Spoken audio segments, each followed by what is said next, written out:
बिस्मिल्लाहिर्रहमानिर्रहीम अस्सलाम वालेकुम दोस्तों, साडी अज दी वीडियो किसान भरावां वास्ते है। जिन्हां किसान भरावां कोल किसान कार्ड है उन्हां वास्ते एक वड्डी खबर तुहाडे नाल शेयर करन जा रहे हैं और वीडियो नूं लाइक कर लो। जे चैनल ते नवे हो तो चैनल नूं सबसक्राइब कर लो। किसान भरावो 30,000 रुपए फी एकड़ सूद तो पाक करजा पंजाब बैंक वालों किसान कार्ड होल्डर नूं दिता जा रहा है, जद कि एक किसान वध तो वध 5 एकड़ तक करजा लै सकता है, यानी 1.5 लाख रुपए तक का करजा लैके वो खादा बीज अते जरी दवाइयां खरीद सकता है। किसान कार्ड दे इस्तेमाल लई महकमा ज़रात वालों पंजाब दे मुख्तलिफ शहरां विच 2500 तो वध खाद बीज ते जरी दवाइयां दे डीलर रजिस्टर्ड किए गए ने। इन्हां रजिस्टर्ड डीलरां विचों कुछ डीलरां नूं पंजाब बैंक वालों POS मशीनां दित्तियां गईयां ने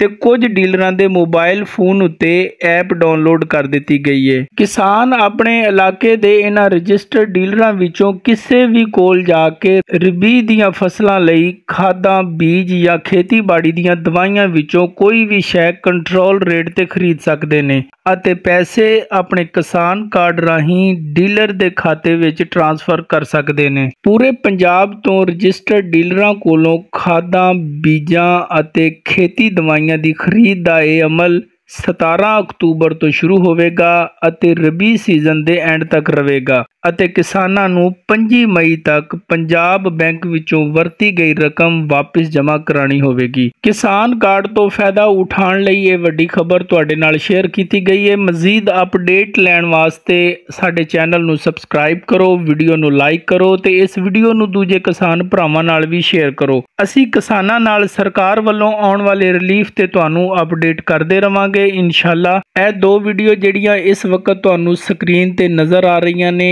ਇਹ ਮੇਰੇ किसान ਭਰਾਵਾਂ ਵਾਸਤੇ ਨੇ। किसान ਭਰਾਵਾਂ ਨੂੰ ਗੁਜ਼ਾਰਿਸ਼ ਹੈ ਕਿ ਇਹਨਾਂ दो वीडियो ਨੂੰ भी ਜ਼ਰੂਰ ਵੇਖਿਓ। ਮੈਨੂੰ इजाज़त ਦਿਓ, ਅੱਲਾ ਸੋਹਣੇ ਦੇ ਹਵਾਲੇ।